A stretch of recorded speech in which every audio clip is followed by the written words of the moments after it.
Okay. This is April Federico on Brownies for Breakfast, and I am so excited to introduce Start Your Week with a Treat with my now second podcast guest, Ashley Loren. She is a 36-year-old mom of two, and she's a former career woman turned stay-at-home mom. And she had lost her sense of self. And Ashley, you worked hard for years trying to rediscover your purpose. Can you tell us a bit about that? Yeah, thank you so much for having me on. Yeah, it's, mum life is really, really difficult. And I suppose the battles that we come with that is we completely lose our sense of self. I had my eldest 4 years ago, so he's just turned 4. Went to watch his nativity this morning. Very proud mum moment. But as parents, we get so caught up in kind of the pregnancy of it all and the excitement of it all, and then when we finally get our bundle of joy, it's wonderful, and we're in this bubble with them, but that can also have its hard times. So that's kind of where my journey to realizing that, wow, this isn't just parenthood, this is so much more. And we often don't get told the hard things about parenthood. We get told that the babies cry and that they don't sleep, but other than that, nothing else comes along with that. So it's a tough ride. Yeah, I completely agree. I mean, I'm not a mom, but I know from my diabetes diagnosis that happened in February, I spent weeks just crying, sobbing in my room because like with any life change, no matter if it's becoming a mom or getting diagnosed with a chronic illness, there definitely comes sense of, I don't want to say imposter syndrome, but also like feeling a lot of self-doubt and feeling like, how am I going to get through this? And yeah, but so let me ask you something else. You're a former career woman. What were you doing before you became a stay-at-home mom? Wow. So that's gosh, my whole life I was always pushing for more, but I also didn't know what I wanted to do with my life. So I don't know if you've been to the UK or if you've got UK listeners, they might know about a supermarket called Tesco that we have over here. And I live just down the road from one. And I didn't go to university. I didn't know what I wanted to do. And I never had that real kind of passion for anything specific. And so my mum was like, right, you go and you get this job at Tesco and it will be good for you. And so I did. And I ended up, I always had this mindset of, well, if I'm going to be here, then I'm going to do it properly. And I'm going to earn as much as I can, learn as much as I can, and try and make the best out of a situation that I didn't really know whether I wanted to be in it or not. So I ended up climbing the ladder, and I was there 9 years and I don't even know how many months, almost 10 years. And then it came up to my 10-year in this supermarket, or getting close to, and I thought, oh my gosh, I need to get out of here before I get stuck here forever. And I'd been on a couple of cruises with my mum. We'd Yeah. traveled a bit, and my late father was an airline pilot, and so I knew that it was in me that I wanted to travel, but didn't really know how I was going to do it with very little money. And so I ended up working on cruise lines. But again, had to start at the bottom. I'd established myself in this supermarket and ended up leaving as a really quite high manager in the business, and ended up starting at the bottom again, folding t-shirts, which was really and I went on board and I was like, wow, I can't do this is going to drive me insane. Yeah. And I remember saying to my manager, what can I do to get up the ladder? And he gave me a challenge of selling some emeralds on one of the tables that was in like the promenade area on one night. And gave me a challenge, and I said, okay, if I smash that challenge, I want to go to the jewelry shop. I want something where I can learn about it, and gemstones and diamonds, and the chemistry about it all. I want to know something. Yeah. Not an awful lot you can learn about t-shirts. So I smashed that challenge, and he moved me up there. And that was it, really. I worked my way up that kind of ladder, and ended up leaving. I went on a few different ships, and I did that for 5 years, and ended up leaving as the fine jewelry manager on one of the ships that I was on. And I absolutely loved it. But I had my 30th away, and then that was it for me. I just thought, oh my God, I'm 30. I need to do something else. I need to do something else with my life. And I still didn't really know what I wanted to do, but came back and got with my husband, who I used to work with at Tesco. So I'd known him for a really, really long time. And that was kind of the end of that story, really, when it came then to parenthood. But that's taken, I mean, you became so institutionalized on the ship that coming off was actually almost just as hard, because you felt so lost being back on land again. So I've had many, many years of really not knowing what it was that I wanted to do, or really not understanding who it was that I wanted to be. And that really stemmed from not understanding the kind of core root of my skills, I suppose. And that's hard. As a parent, you lose it all. It all goes out the window, and your mind turns to mush as well. So that doesn't help either. Yeah, I liked a couple things that you said. Like one was like climbing up the ladder and completely just smashing the challenge with all the confidence and emotional intelligence you had to really just move up the ladder. And could you explain what that was like for you in terms of mindset? Yeah, I think it was just about learning everything I could, to be able to tell a story. I think that's the main thing, because no matter how much I learned about emeralds, which is what my task was at that time, Yeah. and I wasn't by, I literally, I had a pack with a bit of information in, and we were in Colombia at the time, so that was why we had it on. And I learned what I could, and I memorized it, but also I wanted to convey the story that it would tell and that it would give people. And it was about understanding that they wanted a memento from their special holiday that was going to remind them of the experience that they had, and the kind of, it's just about having that passion for something so much that it was going to make them fall in love with it, which was then going to, complete that sale, I suppose. And that was it was learning about that. It didn't matter that I didn't know an awful lot about them, but what it mattered was how I conveyed it. And absolutely having the confidence to go, I can do this, I can learn this in the short amount of time that I had, and going, if I don't do this, what's the other option? What is the other option? Selling t-shirts for the next, I used to do 10 months on, 2 months off. So selling Yeah. t-shirts for the next 9 months. And that's not something I want to do. So always thinking about the alternative. I didn't want that alternative. So I had to make sure that I made it work.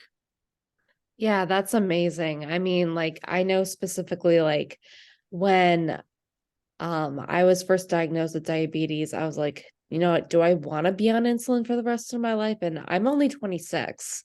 So like I have the power to reverse this. And because like the confidence and emotional intelligence I had, I should say have, but um I I'm like 0.5% away from being in remission, which is Wow. yeah. And yeah, so I really admire you for all of your chutzpah and really just going after what you want, because I think that's important in so many, in practically all ways of life. No matter if it's career, no matter if it's health, relationships, et cetera, et cetera. And and let me ask you something else. So what is your main focus when it comes to life coaching? My main focus is a reflection of my story. Mhm. And that's the people that I like to help, that I like to work with, because I know exactly what they're going through.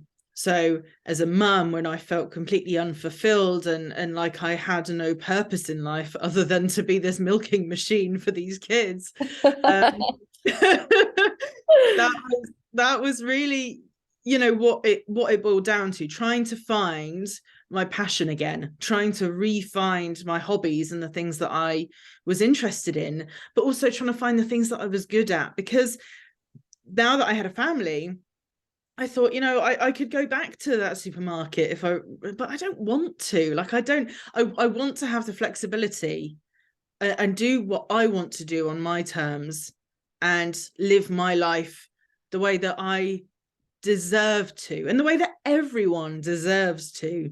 But when you're a parent and you then have other responsibilities, that was such a massive thing. And I didn't want to be one of those mums, and nothing against those career mums that choose that, because Right.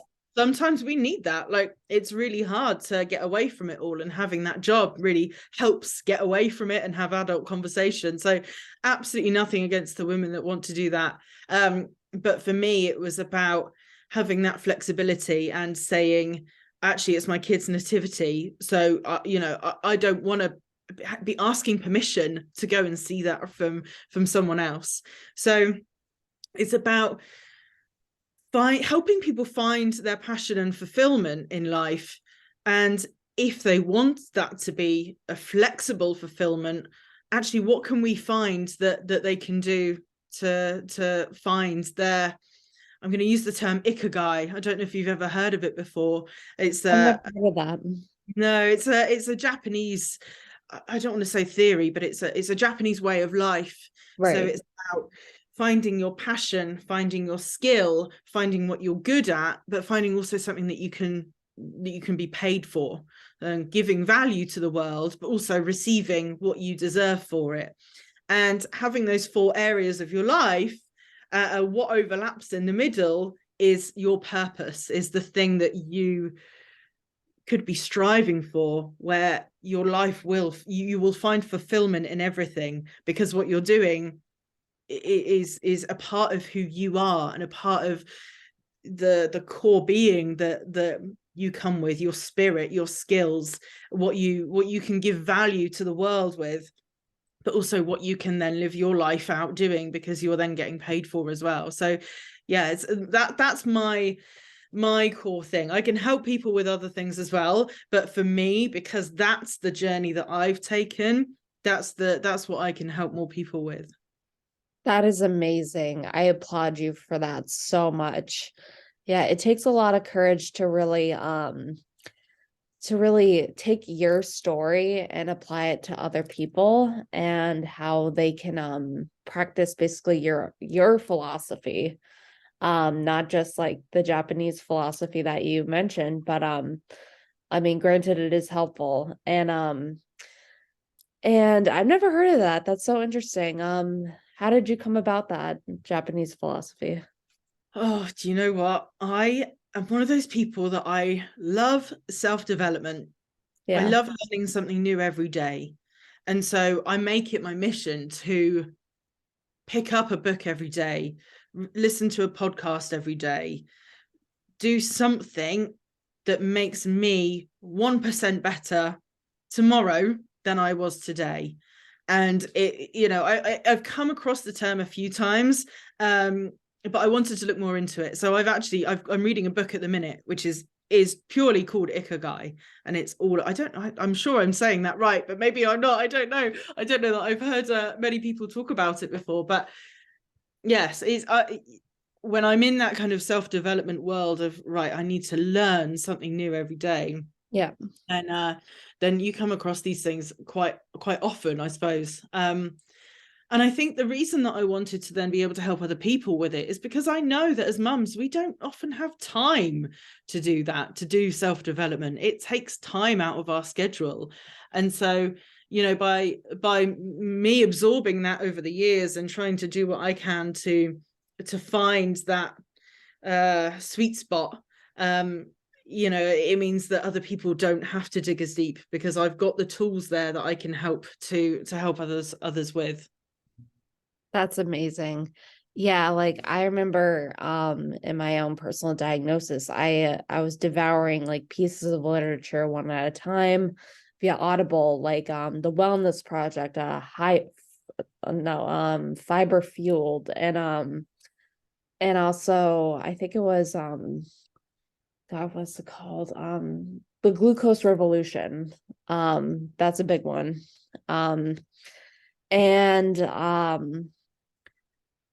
So let me ask you something else. So, what would you say to stay-at-home moms who have really, like you said, lost your sense of self and purpose? What would you say to stay-at-home moms like that who are in your situation? I think the first thing that you really need to do, that we all should do as humans, but as a mum, it really goes out of the window, is Hmm. self-care. And it's hard to find time for yourself. It really is when you're so, you've got these children that are so dependent on you. But doing that is so, so important, because you then have time with your own thoughts. You then have time to take care of yourself. For me, it was washing my hair. That sounds so thing, something that so many people take for granted. But for me, it was having the time to wash my hair. And I would, and still do, I've got to say, uh, even now that my kids are at school, I get up 2 hours before they do. Yeah. And no, that sounds extreme. And I know not all mums are going to be able to do that, and they might be up in the night feeding. But once you get into a routine, having that time to yourself in the morning where I can sit down and have a coffee with myself, or I can sit down and jump in the shower before my kids want to come in with me, which is always the way, has just made so much difference. And so, I think to be able to get to that place again where you're finding fulfillment in your own life, you really need to make time for yourself. Whether that's not switching on Netflix as soon as the kids go to bed, Right. not having the lie-in that I know you desperately want, but just taking that time and making that time for yourself. And that's the other thing as well. Like, I don't watch a lot of TV. I don't feel Right. like I have time to watch TV. I feel like there's so much to do in life and that I want to achieve in my life, that actually that's not a great way of me spending my time. And that's not to say that I don't, because I do, but I really pick and choose my time where I feel like, okay, I need to have a break. I need to have that rest time where I can just zone out and watch something that is kind of my relaxation time. But if you need to make you a priority. Of course your children are a priority, but by giving yourself back some time, you become a better mother and a better person for it. So that would always be my first point of call. Yeah, that's great. And yeah, I came up with this philosophy of my own. I think it was like last Friday or Saturday maybe, but it basically said, well, I said like um like you can binge watch Netflix all you want, but that's not going to help you be the woman you aspire to be. Yes, love that. Yeah. Love that. I actually heard something the other day that was from somebody that I followed on Instagram, and it was kind of very similar to that. And it was uh will it make the boat move forward? So Oh, it came from I believe, from what I can remember him saying, it came from watching students doing like rowing, and in being in rowing competitions. Like, yeah. we have some big schools over here like Oxford and Cambridge, and they do Right. rowing competitions. And the team would, if they wanted to go and eat a slice of pizza, or they wanted to go out the night before or the week before the race, or they wanted to go and do something, they would ask themselves, is it going to make the boat move faster? And No. if the answer was no, then they didn't do it. So if the answer was going to go and eat that pizza and it's not going to help them, then don't do it. If they are skipping training for watching Netflix or developing themselves in some other way, is it going to make the boat move faster? And if the answer is no, then don't do it. If the answer is yes, because you need a break, then sure, we all need a break sometimes. But I really liked that saying, and it's similar to your philosophy as well. And I love it. I think it's brilliant. Thank you. And I like that philosophy as well. Like, will it help the boat move forward? Mm. Yeah, it's like it's similar to the way I manage diabetes. It's like I could eat like say Lucky Charms for breakfast, but however, is that going to do my body any good? Like no, it's going to make me crash and burn and just feel like overall gross. And it's just going to make my blood sugar like shoot up. So, which no one wants if Mm. the goal is to be in remission. So, Yeah. yeah. I have something similar actually. I've discovered that I am gluten intolerant. And Oh. my gosh, like it was such a huge thing when I started cutting it out of my diet, because I just felt like this different person. And the other weekend, my in-laws over, and I was like, oh, do you know what, I'm just gonna have the regular bread roll rather than the gluten-free ones, because they're expensive, they don't taste great. Do you know what, it'll be fine, because you get complacent. It'll be fine, I'll eat the regular bread roll. And oh my god, I paid for it that night. And I suppose for you as well, you have to remember how it makes you feel, what the things that it does to you, bring that to the forefront of your mind, that really stops you for grabbing those things that perhaps aren't going to do you so good. Yeah, it's really all about that like emotional intelligence. And like it's like you're craving one thing, but you have to say, like, is this who I am now? Mm, I'm sure you come across that as a mom. mm-hmm, mm-hmm.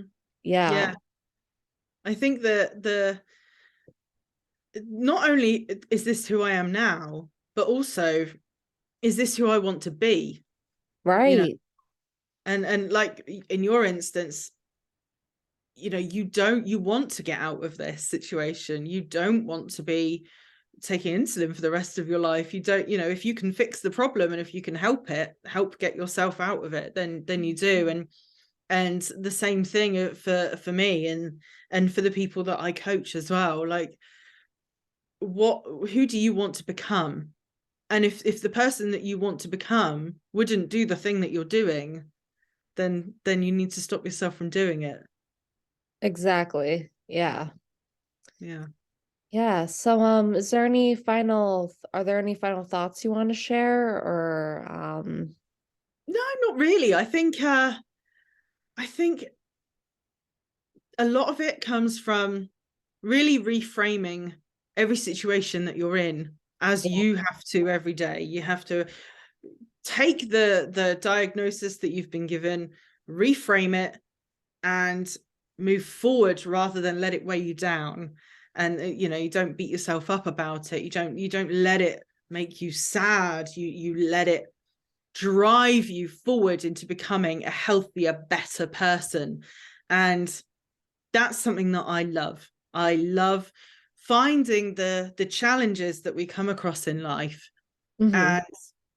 and and turning them into opportunities to learn better, to learn more, to move forward in life, and to perhaps help someone else as well by the lesson that we've learned. And I think that's the same thing for everything. I think every challenge that we come across in life, every barrier that gets put in our way, it's only there because it's meant to be there. We're meant to overcome it. We're meant to learn from it. We're meant to help others with it, and share what we've learned. Exactly what you're doing with this podcast. I think it's incredible.